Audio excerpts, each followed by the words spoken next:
ಉದಾಹರಣೆಗೆ 236 ತಾಲೂಕಲ್ಲಿ 223 ತಾಲೂಕು ಬರ ಅಂತ ಘೋಷಣೆ ಆಗಿ 7 ತಿಂಗಳಾದರೂ ಕೂಡ ಕೇಂದ್ರ ಸರ್ಕಾರ ಹಣ ಬಿಡುಗಡೆ ಮಾಡದೇ ಇದ್ದಾಗ ರಾಜ್ಯ ಸರ್ಕಾರ ಕೋರ್ಟ್ಗೆ ಹೋಗಿ ಇವತ್ತು ಕೋರ್ಟು ಅನುದಾನ ಬಿಡುಗಡೆ ಮಾಡಿ ಅಂತೇಳಿ ಇವತ್ತು ಡೈರೆಕ್ಷನ್ಸ್ ಕೊಟ್ಟು ಅದರ ಪ್ರಕಾರ 3,800 ಕೋಟಿ ಕೊಟ್ಟಿದೆ.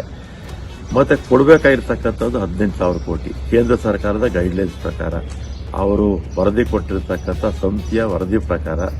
ಆದರೆ ಕೊಟ್ಟಿರ್ತಕ್ಕಂಥದ್ದು 3,800 ಕೋಟಿ. ಚುನಾವಣೆ ಇದೆ ಅಂತೇಳಿ ಕಾಟಾಚಾರಕ್ಕೆ ಕೇಂದ್ರ ಸರ್ಕಾರ ಇವತ್ತು ಕೊಟ್ಟಿದ್ದಾರೆ.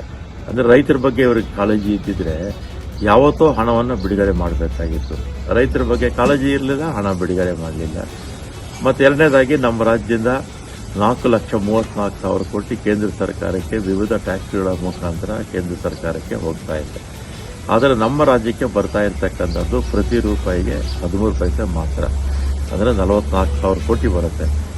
4,34,000 ಕೋಟಿನಲ್ಲಿ 44,000 ಇದು ಸರಿ ಇಲ್ಲ, ಹೆಚ್ಚು ಇನ್ನೂ ಹಣ ಕೊಡಬೇಕು ಅಂತೇಳಿ ನಮ್ಮ ಸರ್ಕಾರ ಹೋರಾಟ ಮಾಡ್ತಾ ಇದೆ. ದೆಹಲಿನಲ್ಲಿ ಅಲ್ಲಿ ಪ್ರೊಟೆಸ್ಟ್ ಕೂಡ ಮುಖ್ಯಮಂತ್ರಿಗಳು, ಉಪಮುಖ್ಯಮಂತ್ರಿಗಳು, ಎಲ್ಲ ಮಂತ್ರಿಗಳು, ಎಲ್ಲ ಶಾಸಕರು ಪ್ರೊಟೆಸ್ಟ್ ಮಾಡಿದ್ವಿ.